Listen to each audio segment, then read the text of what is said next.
Yes, you got real quick. UMass played good. Got to play better in some areas. Inconsistent play, a lot of positions. Take one unit of the special team. One guy might be really good. One play, next play not good. Next play not good. Then back to really good. So just consistent play. We're playing harder. We got to keep improving there. Defense played okay. Still didn't get turnovers, but we're getting better. We're much stronger challenge this week with Ball State. Offensively, unfortunate with Trey, but again, I thought Cam came in, did well. A lot of guys involved with the offense, which we like. That's why you guys make a big deal about depth chart. We don't even post one. It's not in the locker room, never has been. That's just for you guys because make you guys all giddy about stuff, I guess. Guys that played well, we thought Ewald was awesome. Kickoffs, placements.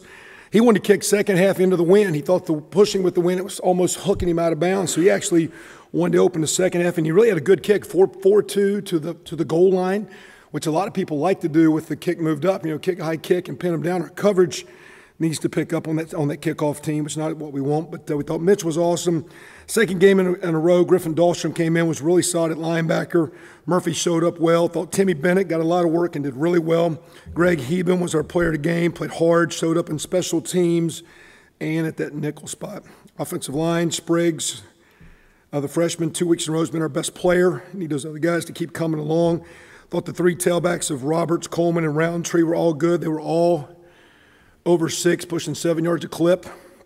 Thought both Trey and Cam did well, and Cody Ladd receiver. So some decent performances, but statistically, numbers look good on both sides of the ball. But we just always coaches, we got to continue to keep making improvement. Everybody talks about week 1 to week 2, but when you're a young team and if you're a good team, you get better week after week. So it was good to get a nice one, but now it's been on to Ball State. We've already had 2 days of prep, and very good team, and they're coming in here. We'll take some questions, I guess.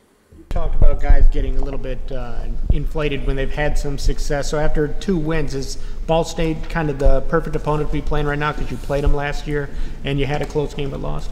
Yeah, well, again, I don't know if anybody's perfect for us to be playing because, again, it doesn't matter who we're playing. We're on the wrong side of the ledger, so you could use that motto every week. So, but it is, an opportunity to play those guys again, and they're coming in here and they got a lot of those guys are back that played for them. A lot of those guys that played very well against us last year are back. They're well coached. Coach Limbo's been at several places with a lot of staff, and they know what they want to do, and they do it well. So, again, it'll be a good challenge. But at the same time, our deal is not talking about getting to X wins or being, whatever, as much as we don't say we got to win X game or this game or target games or red letter games. We red letter. Tomorrow's red lettered, and we need a better day every day. And that's all we're trying to do is each week get a little bit better every day. And we're selling it hard. And human nature, though, no matter what you do, you have a little success, you just, you start relaxing. It's not football. It's human nature life, and we're just trying to push these guys to keep learning how to, keep bringing it. And we're gaining on it, and it's a lot more positive every day. We had a good practice this morning. We've had 2 good days of work. I told you last week, we had a really good week.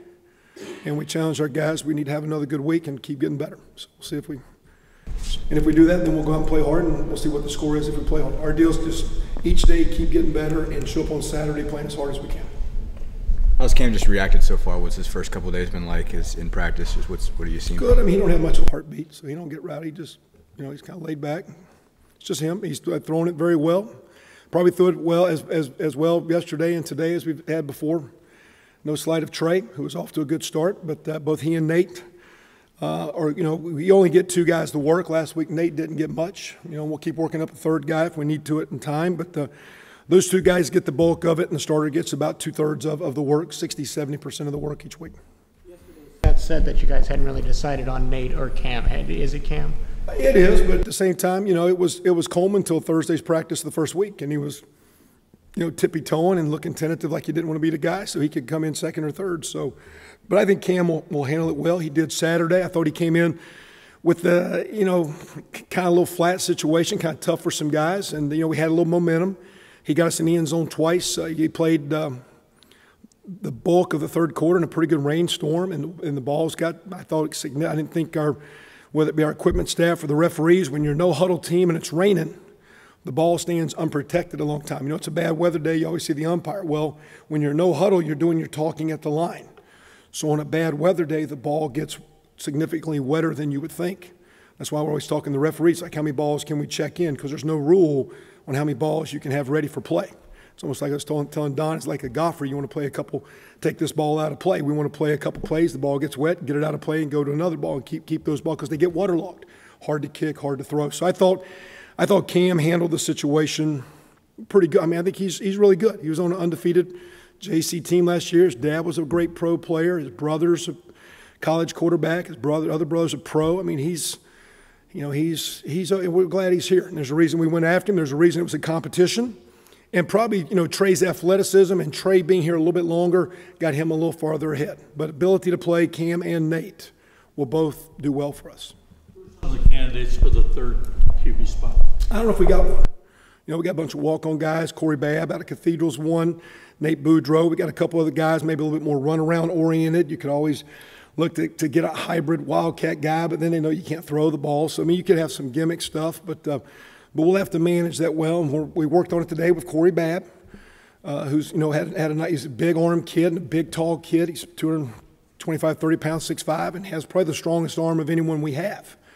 But he's also, new to the scene and probably can get a little bit overwhelmed. We got Nate Boudreau, another big tall kid. We just basically go to freshman walk-ons. That's just the dynamics of what we got.